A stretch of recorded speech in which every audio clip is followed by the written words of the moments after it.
Hello, and welcome back to Pathfinder. This is Day 4 of the 12 Days of Sinmas, and if you don't know what that means, pause this video and check out the playlist I've linked in the description. The Prelude video explains everything. Today, I'll be looking at the first of the 7 sins which defined Thassilonian sin magic after the death of Xin, and I'm starting off with a doozy. Greed is, by far, the sin about which we've been presented the most information, so this deep dive is actually going to be split between today and tomorrow. I hope you like too much detail, because that's what you're in for. Before that though, if you enjoy this video and want to hear more Pathfinder lore, consider subscribing or commenting below. And, before I forget, check out the timeline I put together of Thassilon's history. If you're a visual person, it will really help you get a hold of the history of Xin and the Runelords who would take over his empire. Link in the description. Alright, with that out of the way, let's dig in.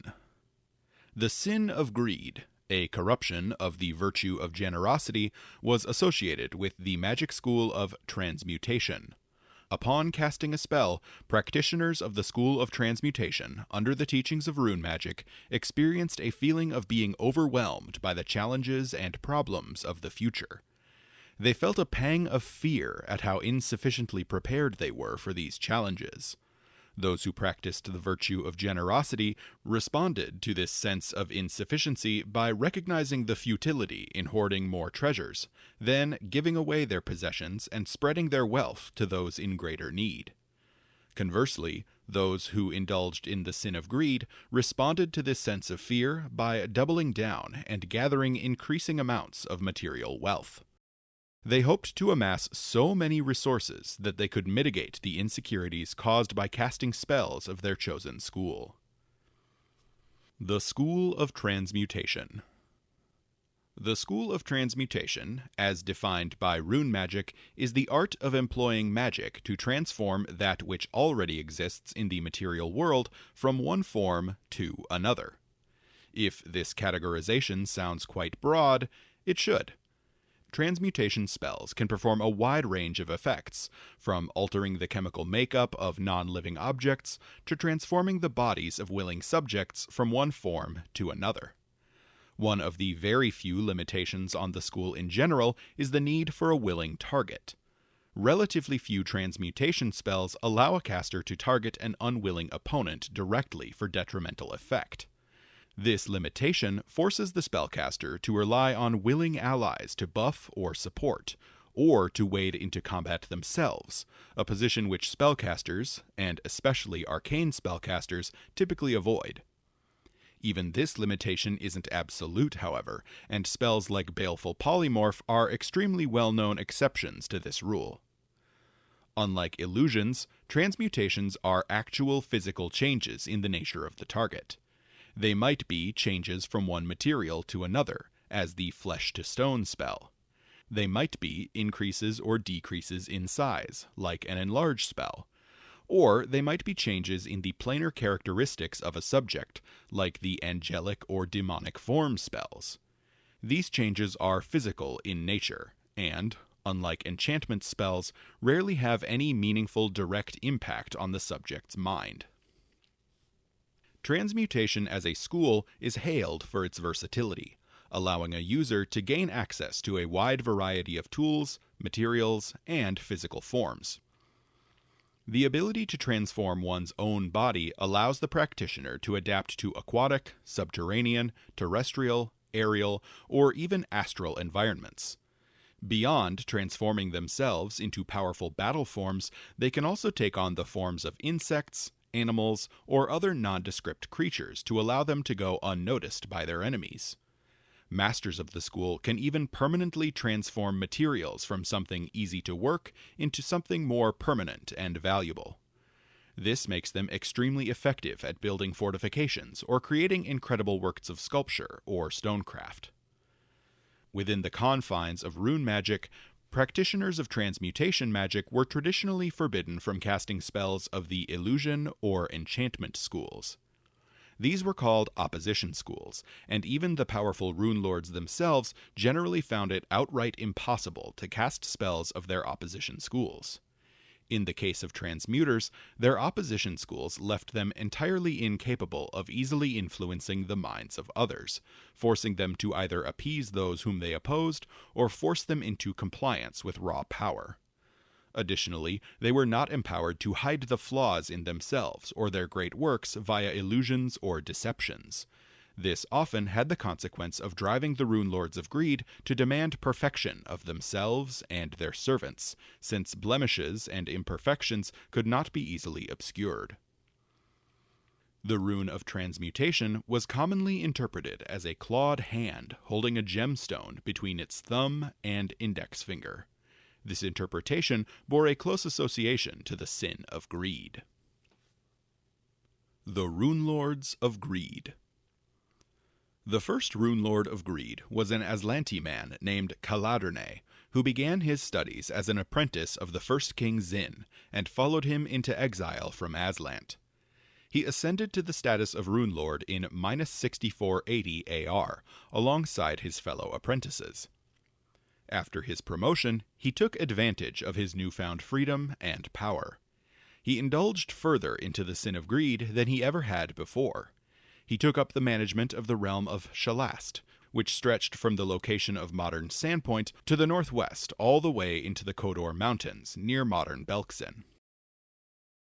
As the first Runelord of Greed, or Generosity at the time, Kaladurnae was the recipient of the Alarakin of Generosity from the first king Xin. Kaladurnae's Alarakin was the Burning Glaive. Like all the Alarakin, it was imbued with an innate consciousness, though the source of its particular consciousness was unclear.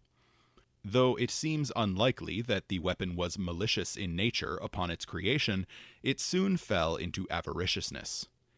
It became obsessed with the accumulation and hoarding of wealth and power. Like many of the Alarakin, the Burning Glaive was extremely protective of its rightful owner, the sitting Runelord of Greed, and would seek to betray or destroy any other person who dared to wield it. Interestingly, the Burning Glaive seems to be on the weaker end of the scale when it comes to the Alarakin. In the mechanics of 1E, it was a +2 flaming dancing glaive, which was capable of casting Fireball and a few other minor spells. This is substantially weaker than the weapons of Elasnist or Sortian, and is even a bit weaker than the weapon of Belimarius, at least by my estimation. This might be a holdover from this weapon having been statted out early in the PF1E life cycle, or might be an intentional statement on the part of the developers or even Xin. Hard to say. It's worth noting that the dancing property of the glaive would have made it useful even if its wielder had polymorphed into a battle form incapable of wielding weapons, which made it well suited to the Transmuters of Greed. Kaladurnae's fiefdom was Shallast, an immense domain which was the second largest of the 7 Thassilonian kingdoms after Cyrusian. Shallast was an unfathomably wealthy land, rich in precious metals and gemstones, but also in other mineral resources, from iron to granite to marble. Many of the citizens of Shallast were employed as miners or quarry workers, or in the refinement of raw ores into finished goods. I say employed, but there was a substantial slave underclass in Shallast, as was the case throughout much of Thassilon. Much of the stone and iron pried from Shallast's soil was exported to the other 6 kingdoms to supply their never-ending construction projects. The precious metals and gems, by contrast, were shipped to the capital city to satisfy the unsated thirst of the Runelords of Greed for ever greater hoards of wealth. The mining and excavation efforts were so extensive that their remains can be seen even still in the Age of Lost Omens. The Storval Deep itself, the largest lake in Varisia, is one such remnant, but I'll get to that in detail when I discuss Karzug tomorrow. While many humans populated Shallast, mostly of the Varisian and Shoanti ethnicities, a substantial number of giants were present as well. While forest giants were native to the region and existed largely as free citizens or independent tribes, the large number of stone giants lived almost exclusively as slaves. This horrid existence left such an impression on the stone giants that oral traditions still passed by their descendants to this day recall the suffering and warn against the return of the fallen wizard kings. Ogres were common in the region as well, and their relationships with the local giants were likely as tense as they are in Varissia today. Finally, the mammoth population of Shallast had been partially domesticated by the giants, and served an important role as pack animals. As Kaladurnae set about ruling his new kingdom, he gradually explored the more remote regions of his territory. During these explorations, he came across something unexpected, a structure on the edge of the Storval Plateau, situated right along the edge of the cliffs. This structure was immense, and took the form of a large hexagon when viewed from above, and it appeared to predate the arrival of the Runelords in Avestan by at least several centuries, if not more.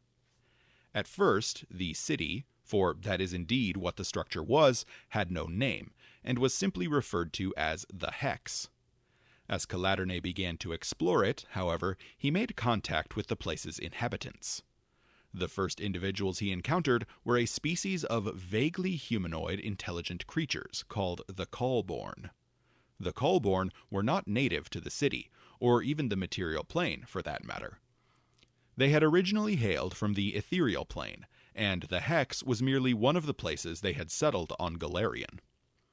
The Callborn were a strange people to Kaladurnae, as their entire species shared a single collective memory. Their singular interest as a people was the expansion of their collective knowledge and experience. Kaladurnae was all too willing to trade them this knowledge to gain their favor, though he was always careful to keep his greatest arcane secrets for himself. It's worth mentioning that the Callborn didn't simply learn knowledge the way humans do. They consumed it, literally absorbed it from the minds of intelligent beings.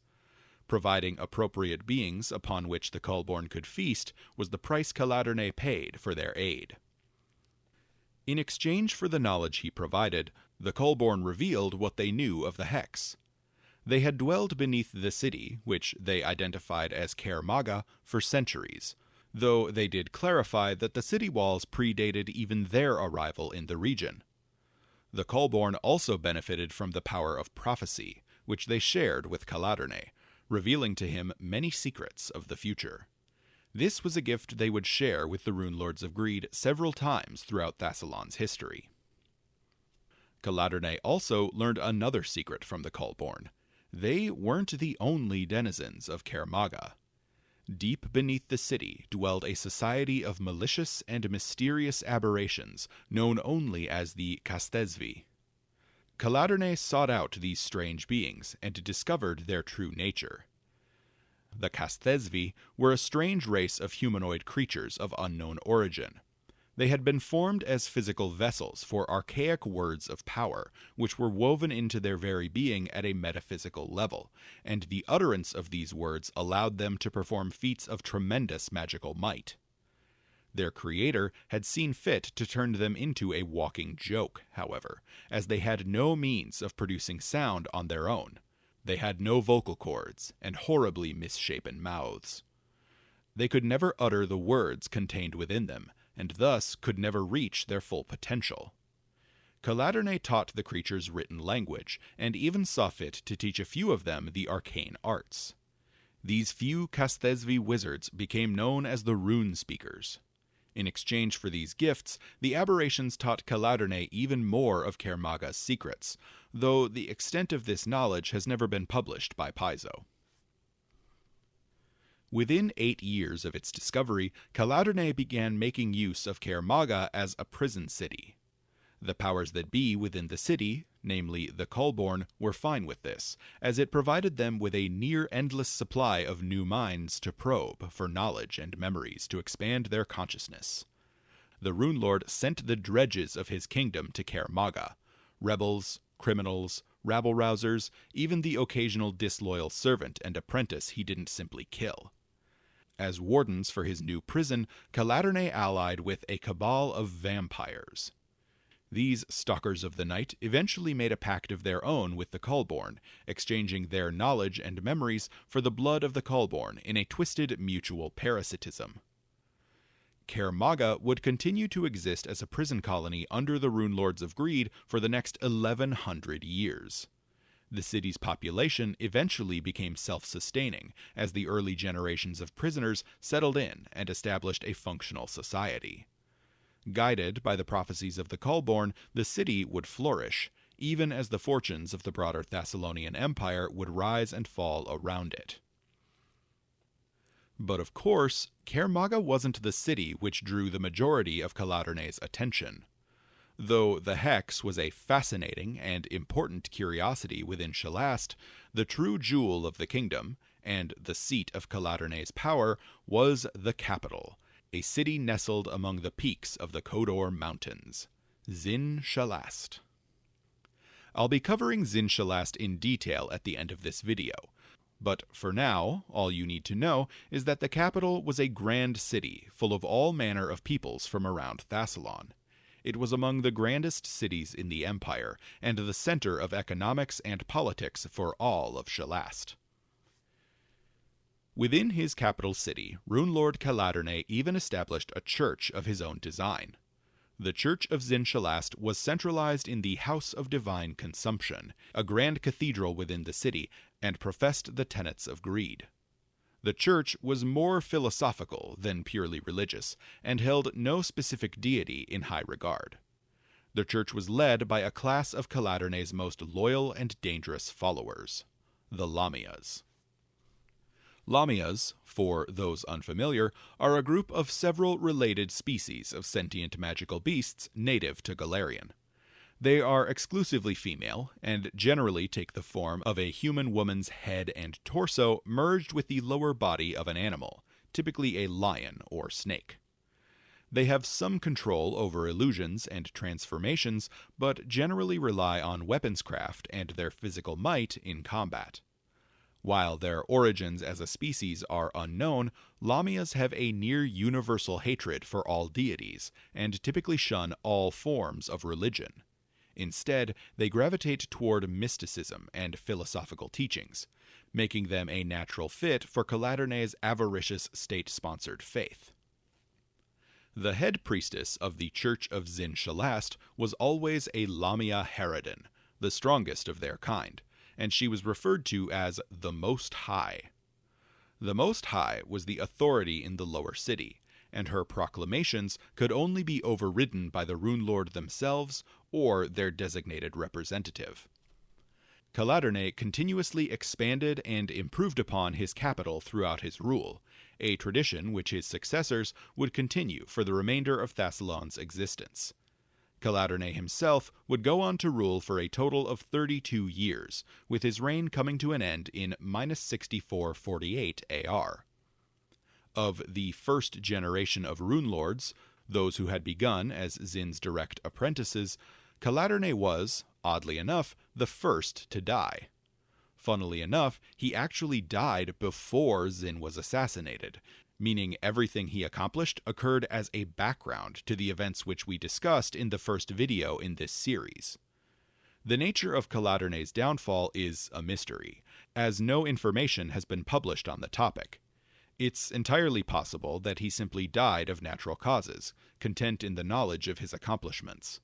That said, he was a Runelord, and they weren't exactly known for contentment or peaceful transfers of power. In all likelihood, he died due to the actions of one of his 6 fellows, or at the hands of his eventual successor. Speaking of, Runelord Kaladurnae was succeeded by Runelord Fethryr, a woman of unknown origin. She took over the kingdom of Shallast in -6448 AR and proceeded to rule the nation for 130 years until her eventual fall in -6318. If all that sounds incredibly clinical and cold, that's because we know basically nothing about her. Fethryr is a total mystery. The events of her rule, her biggest goals and accomplishments, her opinions on her fellow Runelords, Paizo hasn't published any of it. What little we do know is that she was involved in the several significant historical events which occurred during her reign. She was Runelord at the time of the creation of the Rune Giants, and her mastery of transmutation magic almost certainly played a significant role in the creation of their race. Similarly, she is known to have colluded with the other Runelords to bring about the death of Xin in -6420. She also aided in the establishment of the Emerald Chambers and the Runeforge. Additionally, she is known to have been one of the Runelords to have thrown out the diplomats from Aslant in -6410. While Fethryr might have contributed to this decision, she wouldn't live long enough to see its consequences. That would fall to her successor. Runelord Gimmel, the third Runelord of Greed, rose to power in -6318 AR. The nature of his ascension to power is, again, unclear, though it was presumably violent. Much like his predecessor, much of Gimmel's reign is shrouded in mystery. His areas of magical study are unknown, as are most of his political ambitions.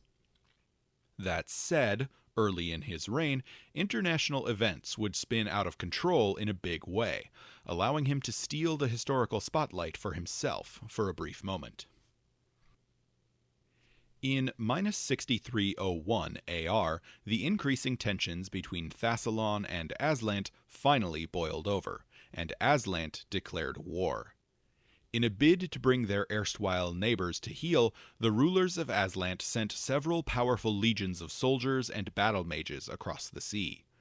These forces landed in Avestan and immediately set to work. The specifics of the early months of the war haven't been published, but what is clear is that the coastal nations of Edasaril and Bakrakhan were hit the hardest. From what little information we have, it seems like the Runelords were unable to mount an effective unified defense, as the Aslanti legions saw significant success. This culminated in the death of Ivamura, Runelord of Envy, after only the first few months of fighting. Half a year into the war, Runelord Gimmel apparently decided that he was done playing nice. He constructed an enormous tower, which would go on to be dubbed the Spindlehorn. This structure was thousands of feet high, and consisted of a single unbroken piece of slate-gray stone. The only feature on the whole tower was a single continuous winding staircase, which spiraled up its side to a solitary 10-foot-wide platform at the apex.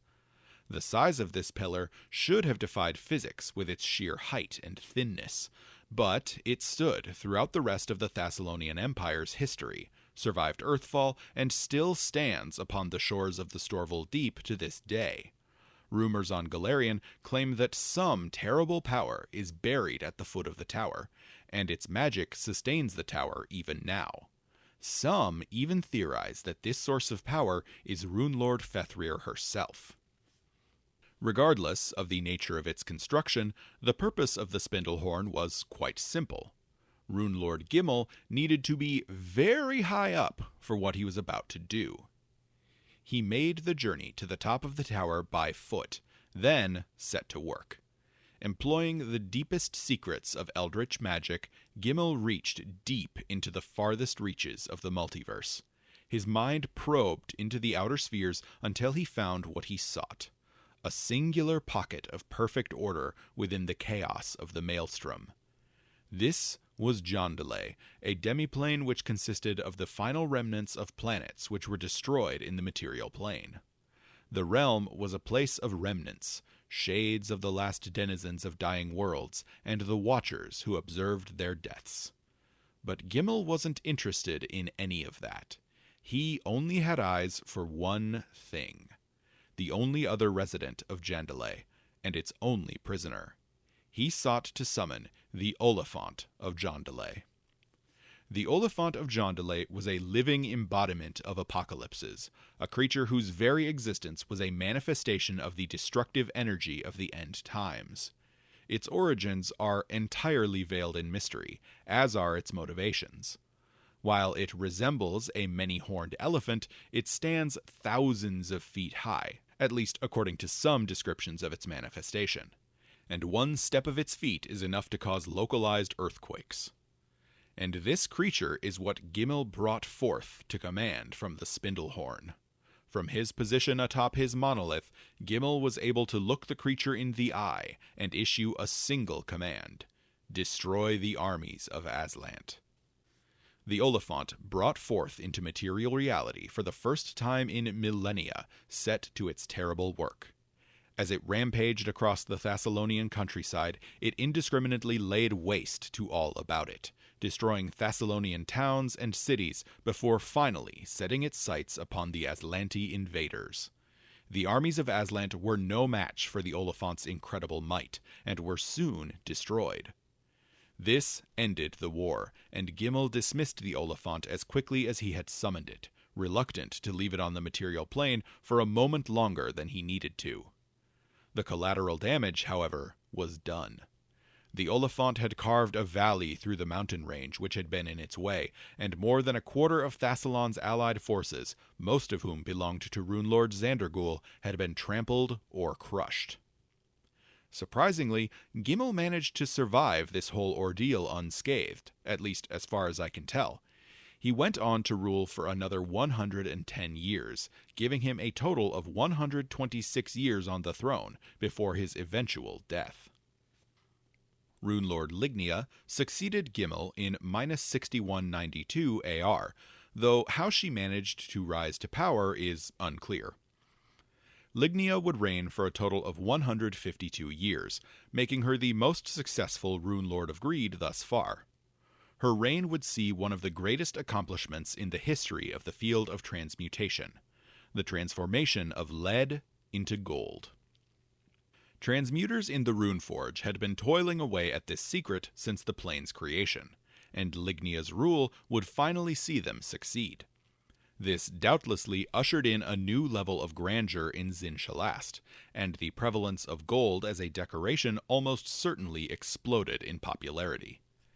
This breakthrough in their research set the Transmuters of the Runeforge on the path to yet another great accomplishment. The Runelords of Greed had yet to produce an Alara High, a sword of sin. Well aware of the power of the already existing swords of lust, pride, and envy, Lignya was determined not to be outdone. Confident in their abilities, the Transmuters of the Runeforge set a new goal for themselves.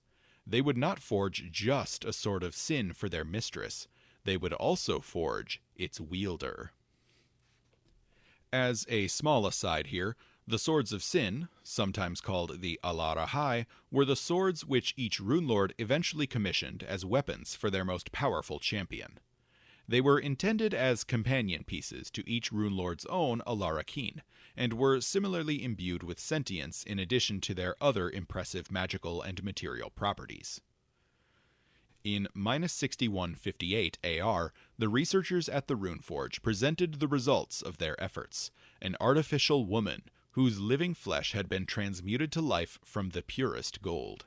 She was named Chelin, and held in her hand the Sword of Greed, an ornate golden scimitar. Chelin was infused with an undying and unquestioning devotion to Runelord Lignya, and sought to serve her mistress with perfection. Her golden body was well suited to this task, as the transmuters who created her had infused her with a level of innate skill and talent which easily surpassed mortal men. She excelled in combat, dance, music, and all manner of other efforts, taking readily to whatever challenge was placed before her. Unfortunately, for all their skill and accomplishment, had not achieved the success they'd initially thought. The magic animating Chelin was finite, and slowly ran out over time. After 5 years, the last of these animating magics ran out, and Chelin's body reverted to inert non-living gold, rendering her a statue for all time. Her loyalty to the Runelords of Greed was so strong, however, that her consciousness was not so easily contained. Her sentience infused the Sword of Greed itself, bestowing it with a mind of its own. From then on, the sword would be known as Chelin, and would serve as a repository for the Golden Woman's mind. Mechanically speaking, Chelin, the Sword of Greed, is a scimitar. Though it is made from gold, the gold was magically transmuted from lead, and therefore is incredibly dense. This results in the sword having the mechanical properties of adamantine, and using 1d8 as its damage die, rather than the standard 1d6. The sword also has a strength requirement due to its increased weight, requiring wielders to have a minimum strength of +4 or be forced to wield the sword in 2 hands, rather than the standard 1.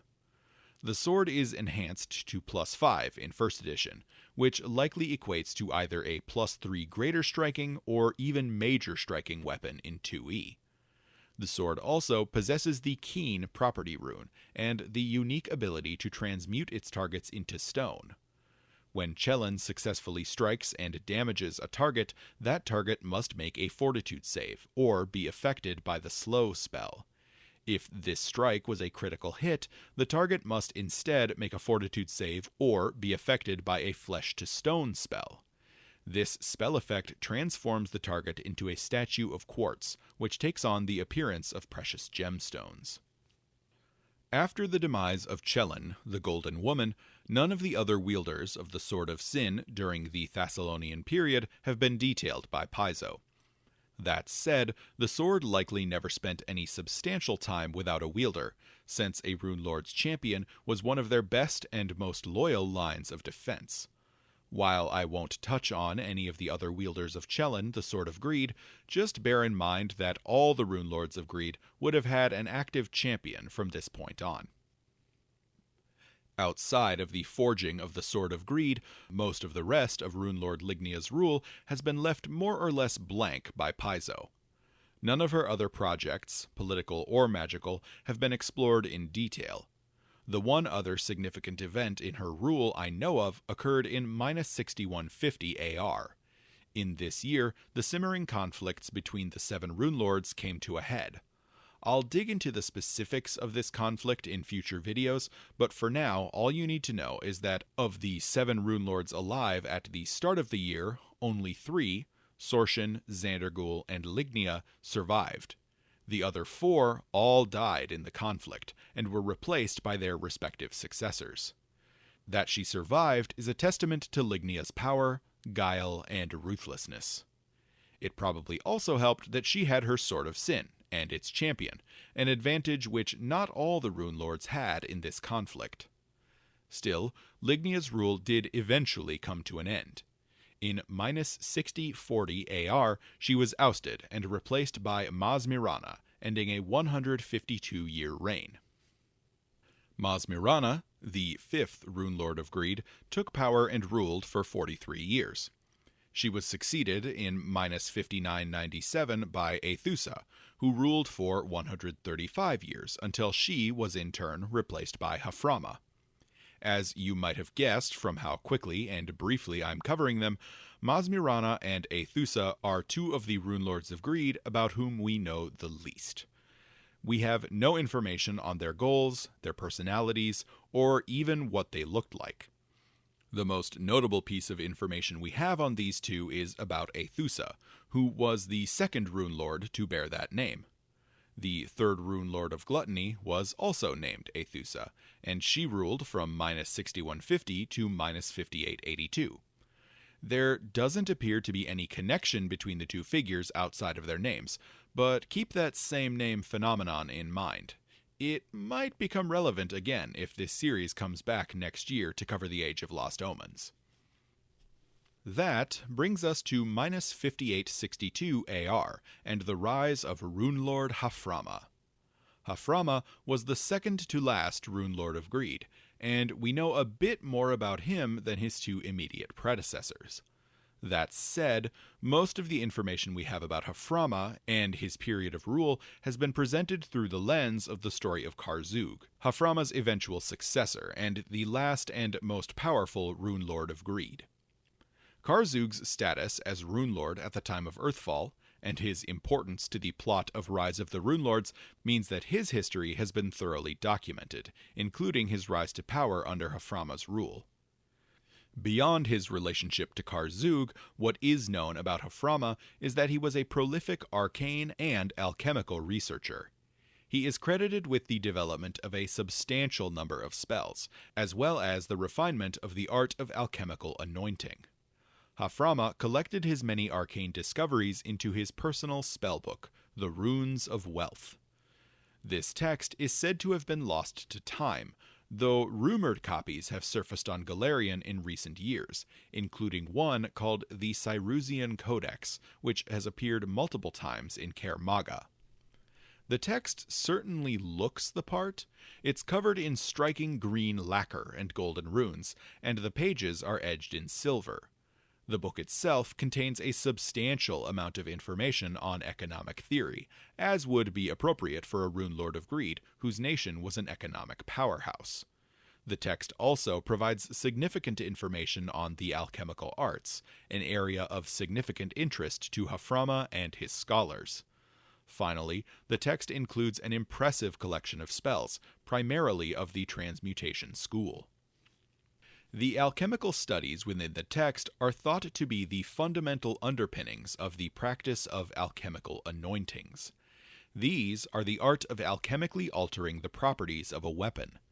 These could have several varied effects, from increasing a weapon's damage die, to temporarily changing the elemental effects of a weapon, to increasing the effects of property runes on a weapon or suit of armor, to even improving the spellcasting abilities of magic items.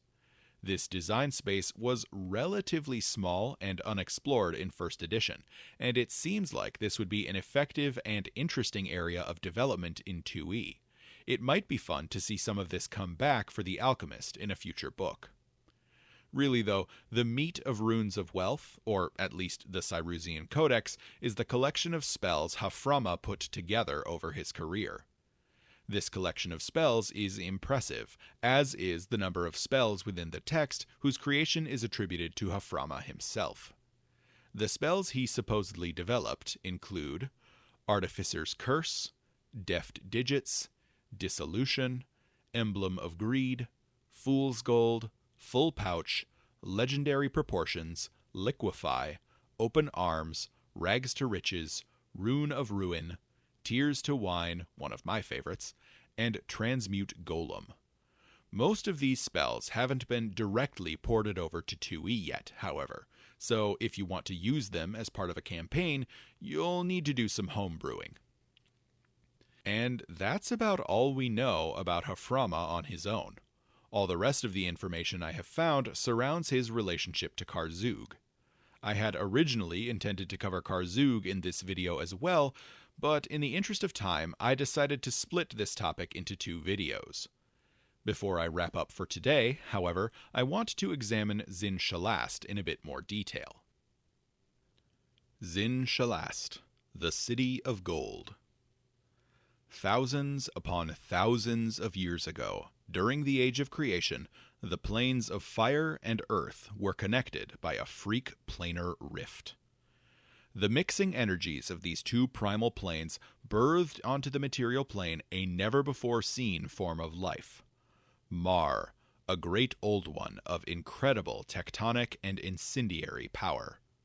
Mar, as a being of fire, lived its life in incredible pain, as its body slowly cooled from exposure to the coldness of the universe, then reheated and melted due to its own connection to the primal fires of creation. To find relief, Mar sought out planets with molten cores, then burrowed its way into those cores so it might rest among the superheated magma. This relief was temporary, however, as all planetary cores eventually cool and solidify. As the planets became too cold, Mar tore itself free to seek a new home, destroying the planet in the process. The Great Old One was forced to repeat this process innumerable times, but with each iteration, it grew. Mar eventually settled into a young planet called Golarion, where it devised a plan. It knew that it was close to absorbing enough power to be able to open a rift to the plane of fire so it might return to its proper home. If it could sleep long enough under Golarion's crust, it would eventually have all the power it needed. So, it settled in to wait. Mar might have slept undisturbed within Golarion for millions of years, were it not for the involvement of the gods. During the fight to imprison Rovagug at the end of the Age of Creation, Sarenrae tore open reality around Golarion to form the Dead Vault. This tearing of reality temporarily killed Mar, though its death was only temporary due to his nature as a Great Old One. Mar reawakened and found itself trapped beneath the resealed crust of Golarion. I'm not entirely sure why it was trapped, since it had buried itself in planetary cores before. I suspect it might have had something to do with the forging of the cage in the Dead Vault, or with the star towers which now pierced Golarion's surface. Either way, not entirely sure. Enraged, Mar convulsed and thrashed beneath the tectonic plates of Avestan and sent out a wave of powerful psychic energy. These waves of energy bounced back and forth between Mar and the inside of Golarion's crust, causing massive tectonic upheavals and the formation of the Kodor Mountains. The largest of the peaks in these mountains became imbued with the essence of Mar itself, and its top was marked with a crude rendering of Mar's own face. The mountain was named Mar Massif, though who named it this is unclear, and it marked the resting place of Mar beneath Golarion's surface. Mar was, for a time, calmed back to sleep, continuing to gestate beneath the ground as it baked in the heat of Golarion's molten core. Most notably, for our story, the psychic scream which Mar unleashed caused devastation well beyond the material plane. The massive buildup of energy resulted in a thinning of reality in the immediate vicinity of Mar Massif, which had the effect of creating a metaphysical link between the material plane and the nightmare realm of Leng near the Dimension of Dreams. More on that tomorrow. Mar Massif remained largely uninhabited until the time of Runelord Kaladurnae, who explored the Kodor Mountains as part of the survey of his domain. He came upon Mar Massif and witnessed the great face which had formed on its peak. Understanding that this was a place of incredible magical power, he claimed it as the site for his new capital city, which he would name Xin-Shalast. Following the tradition set by Xandergul, Kaladurnae carved his own likeness into the mountain overlooking his new city, erasing the face of Mar. This process would be repeated by each subsequent Runelord of Greed, with the likeness of each replaced by their eventual successor. It might seem odd to place such an important geopolitical and economic site in such a remote location, and it certainly did come with some drawbacks. Xin-Shalast was at the far northeastern corner of Shallast, making it difficult to transport goods and materials from the kingdom's mines, and to move troops from the capital to the kingdom's borders in times of crisis. That said, the location did have two significant advantages. First and foremost, the city was incredibly defensible. It was defended from the east, north, and west by the Kodor Mountains, effectively forcing armies to approach from the south, where they would be vulnerable to pitched battles with Shallast's vast armies of giants. Secondly, the nascent magic of Leng, accessible via the metaphysical link which Mar had created, gave the Runelords of Greed a source of strange eldritch power to which no other Runelord had easy access. Kaladurnae and his successors exploited the energies of this link, which they called the Storval Thinning, to blanket Mar Massif and the surrounding area in a veil of extraplanar energy. This provided the city with another potent defense, in the form of a passive cloaking effect. Xin-Shalast could only be accessed by following a specific path, which was only available at a specific time of each lunar cycle. This path, which began at the headwaters of the River Ava, took travelers along the border of Leng, before depositing them onto the Golden Road of Xin-Shalast. If someone approached from a different location, or took the path at the wrong time, they would simply walk up one side of Mar Massif and down the other, without ever having passed through the city. Presumably, the Runelords of Greed and their direct servants had some means of bypassing this magical effect, since they relied heavily on regular shipments of goods and movements of troops. True Sight and similar effects could bypass this effect, but I suspect the Runelords of Greed had another, more cost-effective method at their disposal. The city itself was nothing short of wondrous. Xin-Shalast was widely considered to be the grandest city in all of Thassilon, though the denizens of Cyrusian would have certainly disagreed with that assessment. At Thassilon's height, the city boasted a population of more than 250,000 inhabitants, many of whom were giants or other large creatures. The city was mostly located in a valley between Mar Massif and 3 other volcanic peaks, which constantly spewed ash and smoke into the sky. Most of the city was arranged around a single major thoroughfare, the Golden Road of Xin-Shalast. This road, which was actually paved in transmuted gold leaf, was more than 70 feet wide, and was intended both as a display of wealth and to allow for the Runelords of Greed to deploy their legions of giant soldiers en masse at a moment's notice. The Golden Road slowly climbed as it entered the valley of Xin-Shalast, and eventually soared more than 100 feet above the ground.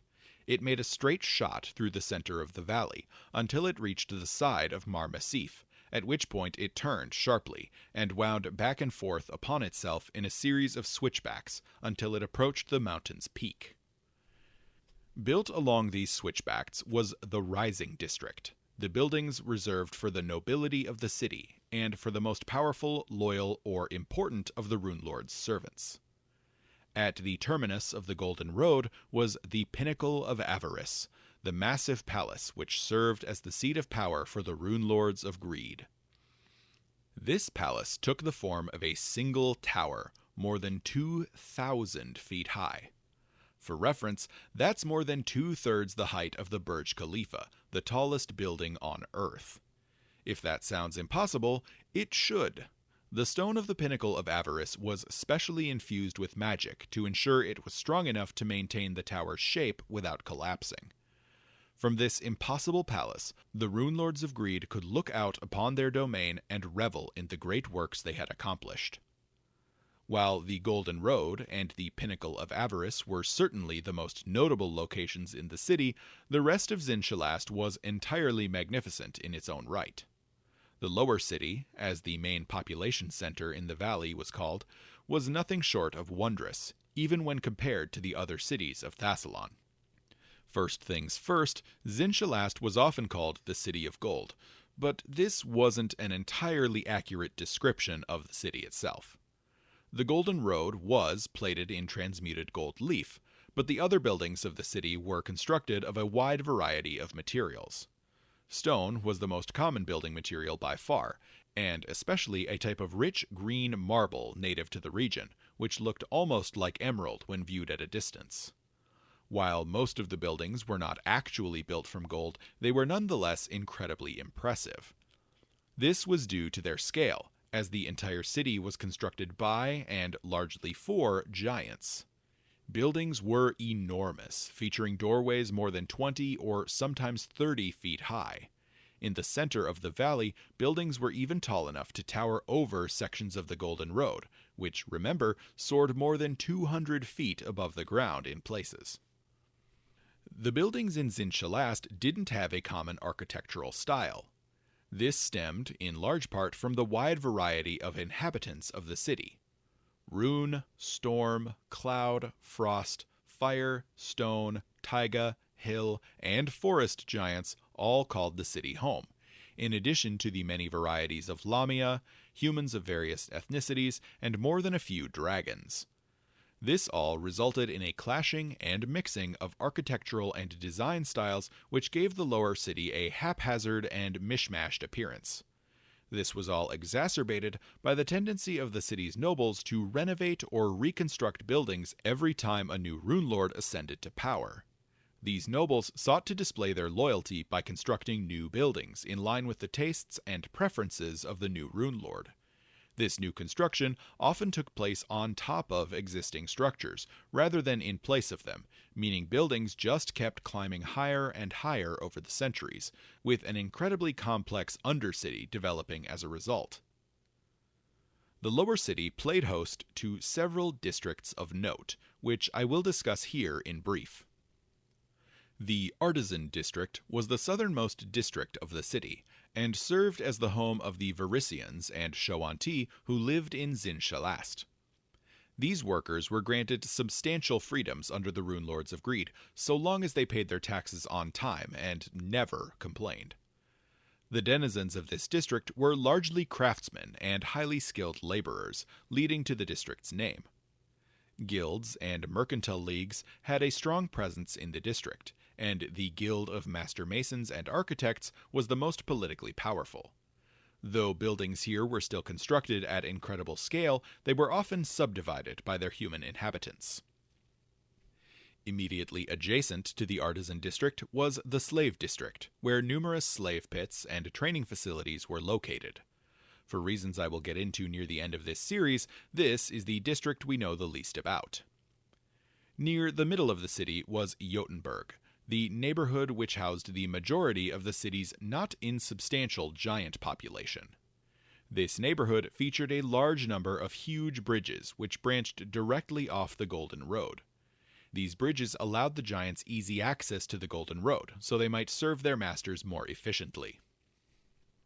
Just north of Jotunberg was Temple Row, the religious heart of Xin-Shalast. The largest temples here were the House of Divine Consumption and the Sahedron Temple. The House of Divine Consumption had been founded by Runelord Kaladurnae and played host to the greed-based philosophy which he had followed. Its head priestess was, like I mentioned earlier, the Most High, a Lamia Harridan who was generally the ruler of the lower city, and who answered only to the ruling Runelord of Greed. The Sahedron Temple was the temple to Lissala, and was thus regarded with incredible importance as well. Other temples in this district likely included houses of worship to Lamashtu, the mother of monsters, and Minderhall, the god of the stone giants. I'll cover Minderhall and his faith in more detail later in this series. To the east of Temple Row was the Entertainment District, which played host to nearly every form of entertainment imaginable. Fine wine and dining was certainly available here, as were all types of pleasurable company.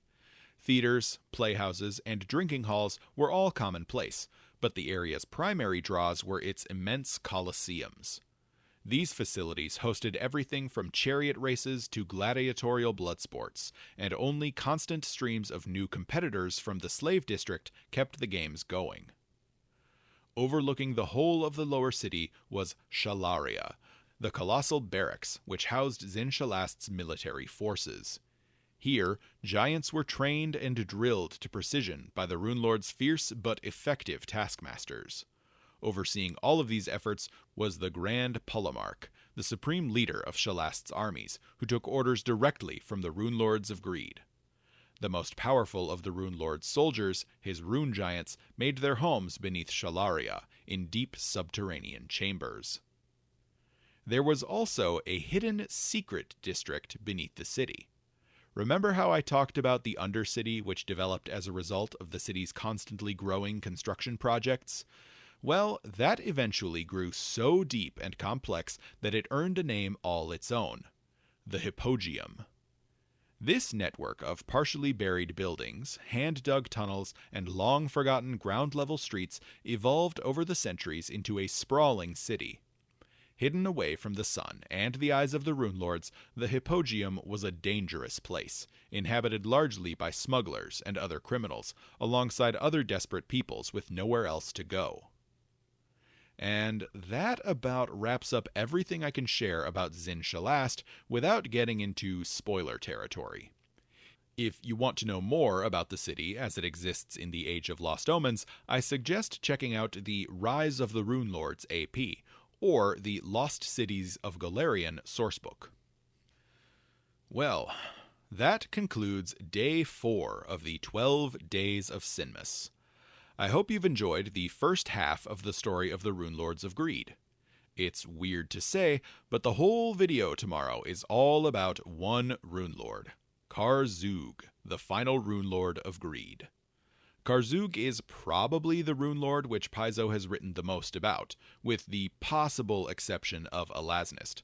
but I was honestly surprised when writing this series that I had enough information on him alone to fill a whole video.